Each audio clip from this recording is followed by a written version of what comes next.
اللہ تبارک و تعالیٰ کے احسانات گننے میں نہیں آتے ہیں۔ ایک بہت بڑی نیکی، بہت بڑی اللہ تعالیٰ کی طرف سے سعادت جو ہم سب کو عطا فرمائی گئی وہ اسلام ہے۔ اللہ تعالیٰ کے لیے تمام خوبیاں ہیں جس نے ہمیں اسلام کے ساتھ عزت بخشی۔ اسلام دین فطرت ہے۔ اسلام انسانیت کی پوری بھلائی پر مشتمل قواعد کا نام ہے، اصولوں کا نام ہے۔ انسانیت کی جن جن باتوں میں بھلائی تھی، انسانیت کا جن جن کاموں میں نفع تھا، ان تمام کاموں کے مجموعے کا نام اسلام ہے۔ اسلام نے ایک تعلیم دی ہے جس کو ہم نکاح سے تعبیر کرتے ہیں۔ نکاح اللہ تبارک و تعالیٰ کا حکم ہے۔ نکاح جناب نبی کریم صلی اللہ تعالی علیہ وسلم کی سنت ہے۔ نکاح نسل انسانی، نوع انسانی کی بقا کا سبب ہے۔ نکاح تمام رشتوں کو پیدا کرنے کا سبب ہے۔ بہن بھائی کا رشتہ بنے گا نکاح کے ساتھ، ماں باپ کا رشتہ بنے گا نکاح کے ساتھ، اور جتنے بھی رشتے ٹوٹیں گے وہ اس نکاح ہی کے ساتھ ٹوٹیں گے۔ یہ رشتہ جتنا مضبوط ہوگا، میاں بیوی کا رشتہ جتنا مضبوط ہوگا، اتنا ہی باقی رشتے بھی مضبوط ہوں گے۔ یہ تمام رشتوں کی بقا بھی ان دونوں میاں بیوی کی رشتے کی بقا کے ساتھ ہے، اور تمام رشتوں کی مضبوطی بھی اس نکاح کے رشتے کی مضبوطی کے ساتھ ہے۔ ایک حدیث پاک میں آتا ہے 4 چیزیں ایسی ہیں جو انبیاء کی سنت میں سے ہیں۔ ایک حیا ہم سب کے ایمان کا حصہ ہے۔ حیا ایسی کیفیت کا نام ہے جو انسان کو اللہ تعالیٰ کی نافرمانی سے روک دے۔ کسی بھی معاملے میں مثال کے طور پر ظاہری طور پر نفع نظر آ رہا ہے جھوٹ بولنے میں، لیکن حیا مانے آ جائے گا کہ میں کیسے اس آدمی کے ساتھ جھوٹ بولوں۔ اپنی طبیعت اندر سے انسان کو ملامت کرے گی اور وہ اس گناہ سے روک دے گی۔ اس کو حیا کہتے ہیں۔ حیا ایک کیفیت کا نام ہے۔ تو حیا انبیاء کی سنت میں سے ہے۔ خوشبو کا استعمال کرنا یہ بھی انبیاء کی سنت میں سے ہے۔ خوشبو اچھی چیز ہے۔ خوشبو سے انسان کے ذہن کو فرحت ملتی ہے، انسان کے ذہن کو تازگی ملتی ہے، انسانی طبیعت کو تازگی ملتی ہے۔ اس لیے خوشبو کا استعمال کرنا چاہیے۔ رمضان مبارک میں، جمعہ المبارک کے دن، عیدین کے موقع پر، اور بھی جب کہیں لوگوں کا اجتماع ہوتا ہے، جس جگہ ہم جاتے ہیں تو خوشبو ضرور استعمال کر کے جایا کریں، تاکہ ہم سے جو آدمی ملے یا ہم جہاں جا کے بیٹھیں تو ہمارے ساتھ بیٹھنے والے بھی معطر ہوں، ان کو بھی اچھی خوشبو آئے ہم سے، نہ یہ کہ اس اٹھنے والے پسینے کا کوئی اور اثر جائے۔ تو خوشبو استعمال کرنی چاہیے۔ ہاں، خوشبو ایسی استعمال کیجیے جو زیادہ تیز نہ ہو، جس سے کسی دوسرے کو ایسا نہ ہو کہ اس کے لیے مشکل ہو جائے وہاں بیٹھنا۔ تو اچھی خوشبو کا استعمال کرنا یہ سنت سے ثابت ہے۔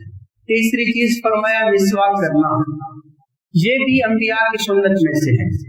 مسواک دانتوں کی صفائی کا سبب بھی ہے، بدبو کو دور کرنے والی بھی ہے، اور اللہ تبارک و تعالیٰ کی خوشنودی اور رضا کا ذریعہ بھی ہے۔ فرمایا مسواک کے بہت سارے فائدے ہیں۔ ادنا فائدہ یہ ہے کہ یہ انسان کے منہ سے بو کو دور کرتی ہے، اور سب سے بڑا فائدہ یہ ہے جو مسواک کا استعمال کرتا رہے گا اللہ تعالیٰ اسے موت کے وقت میں کلمہ طیبہ پڑھنے کی سعادت سے نواز دیں گے۔ چوتھی چیز فرمایا جو انبیاء کی سنت میں سے ہے وہ نکاح کرنا ہے۔ یہ انبیاء کی سنت میں سے ہے۔ ترک نکاح اللہ کے یہاں ناپسندیدہ بات ہے۔ رہبانیت عیسائیت نے خود سے ایجاد کی تھی، اللہ نے ان پر فرض نہیں کی تھی۔ نصارہ سمجھتے تھے، بلکہ ہندو بھی یہی سمجھتے ہیں کہ اللہ کا قرب حاصل کرنے کے لیے ہمیں دنیا کی ہر چیز کو چھوڑنا پڑے گا، حتیٰ کہ ہمیں نکاح کو بھی چھوڑنا پڑے گا۔ کسی بھی عورت کے ساتھ نکاح کرنا، شادی کرنا، وہ سمجھتے ہیں شاید یہ اللہ تعالیٰ کے قرب میں رکاوٹ چیز ہے۔ ہمارے اسلام کا حسن یہ ہے